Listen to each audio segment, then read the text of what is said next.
Hello everybody, my name is Asemota, and I am a pencil partner working on the virtual learning series through Hands-on Nashville. Last video we talked about the basics of algebra, discussing what algebra is and how to solve for variables and basic equations.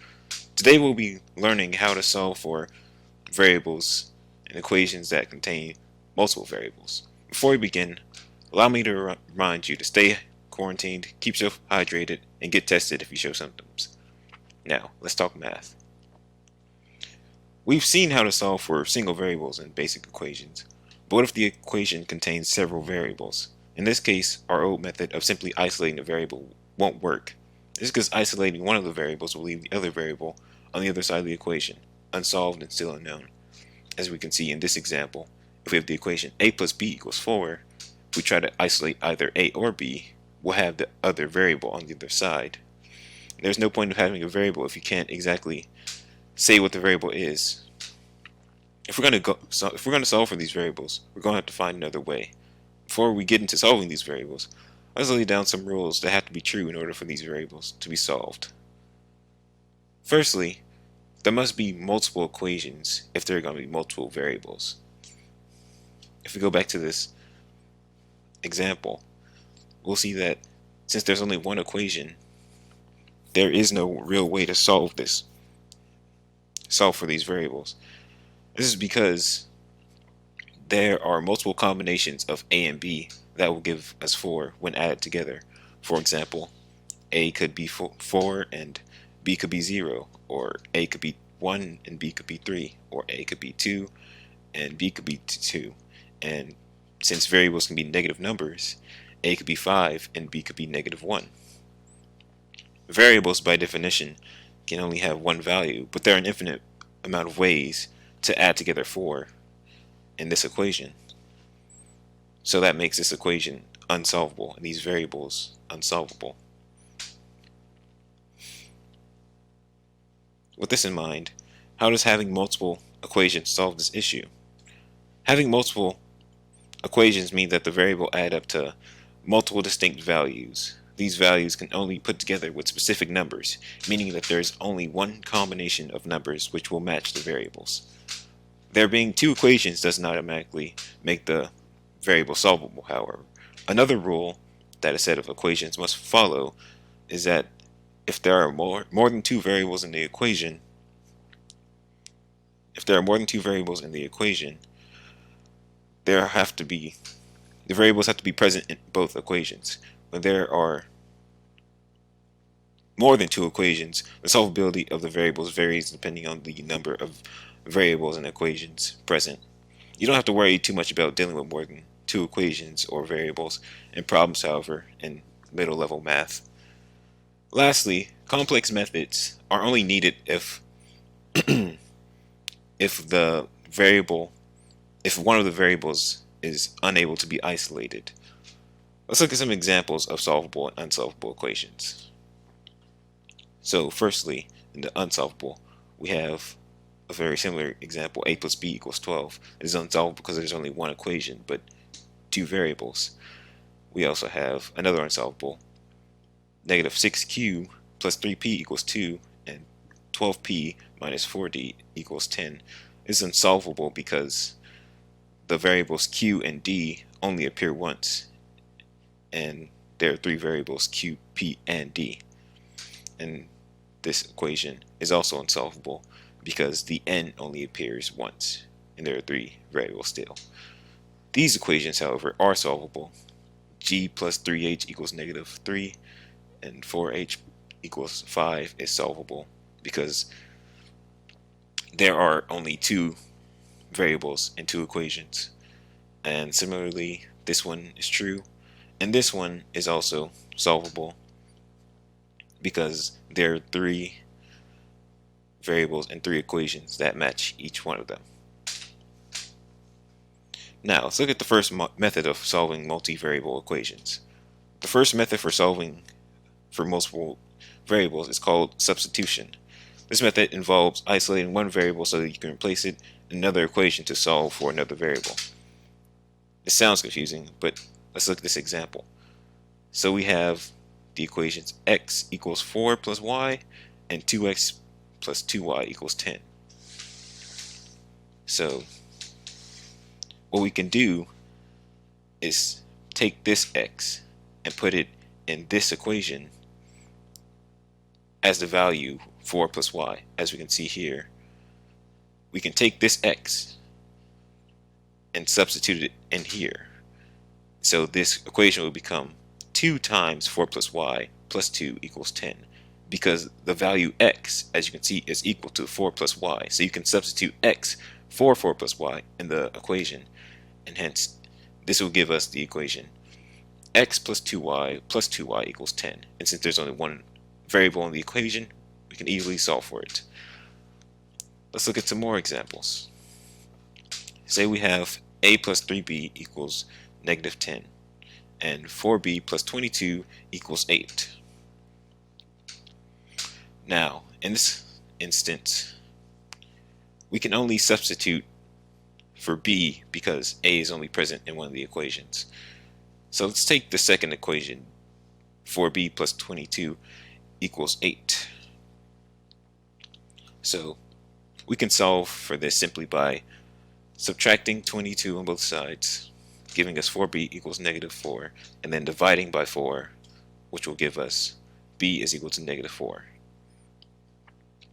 And now with that, we can bring down our old equation and substitute the b is equal to negative 4 and the b in this equation, and that will give us a minus 12 is equal to 10.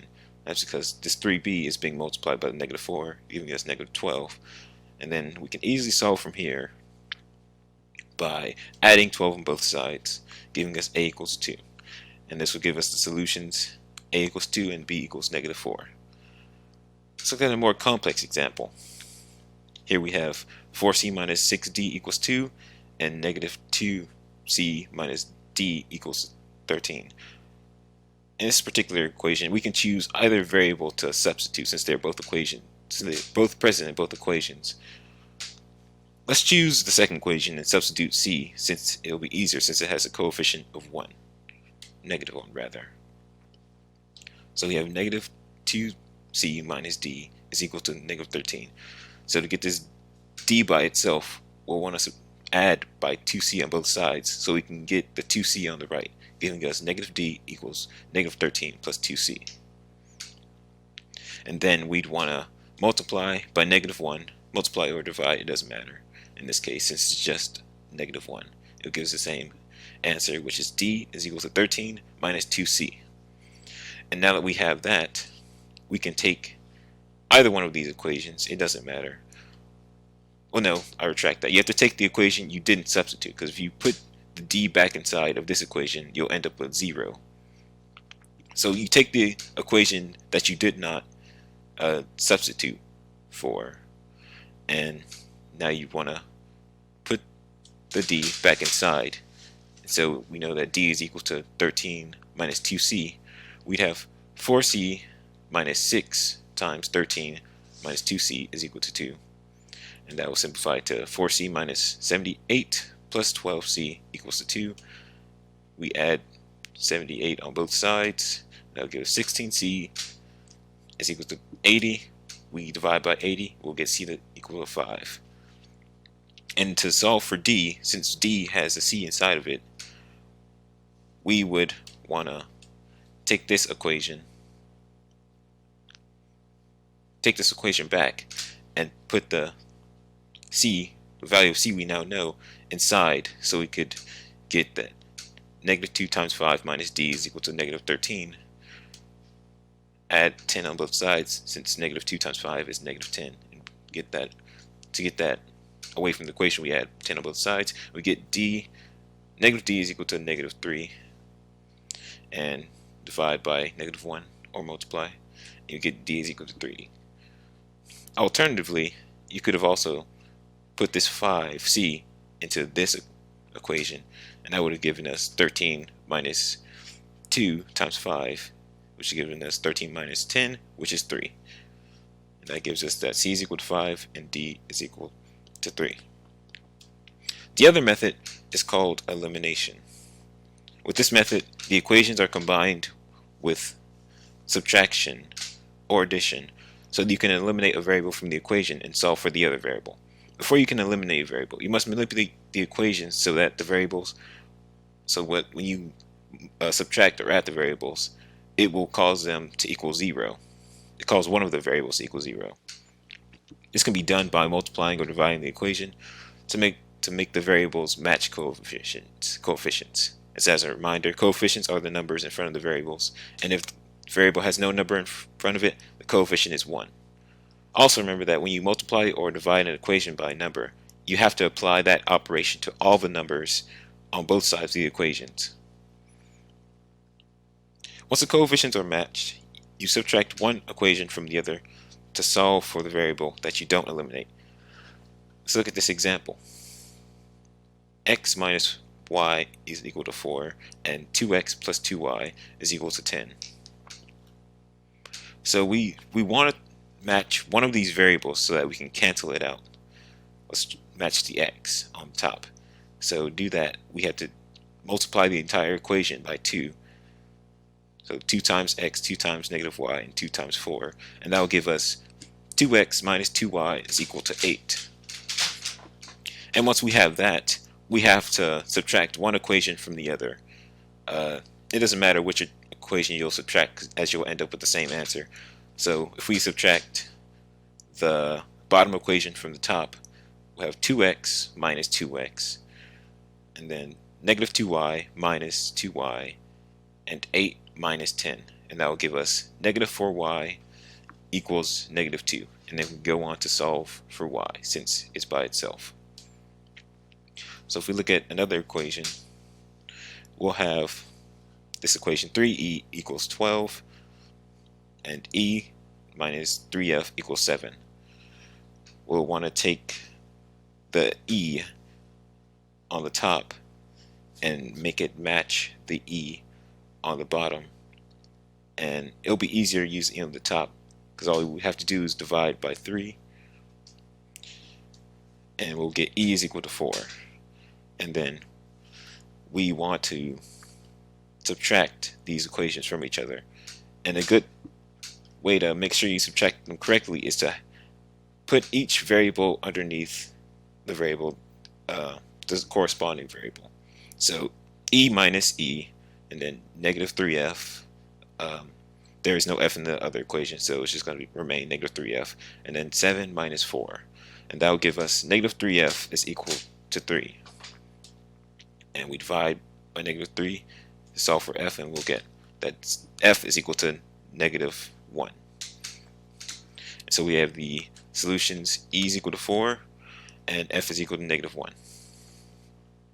And we could have actually just used the substitution method, as you can see, because we had the e already. But the next equation, a bit more complex, as we have coefficients that do not match and 2 variables. In this example, we can choose to eliminate either variable, but it's a bit trickier than the other example because these coefficients don't match and there's no one operation to make them match. So what we want to do is make them match by multiplying both of them. And I'm going to eliminate g because the coefficients are smaller. So we multiply the top by 3 and the bottom by 2 so that we can get the g's to match together. And that will give us 6g plus 15h is equal to negative 27. And this. And so we follow the routine of subtracting, and we get 23h is equal to 69. We divide 23 on both sides, and we get h is equal to negative 3. And then we do again. We substitute the values and solve for g. We get 2g minus 15 is equal to negative 9. Add on both sides. 2g is equal to 6. Divide by 2, and we get g.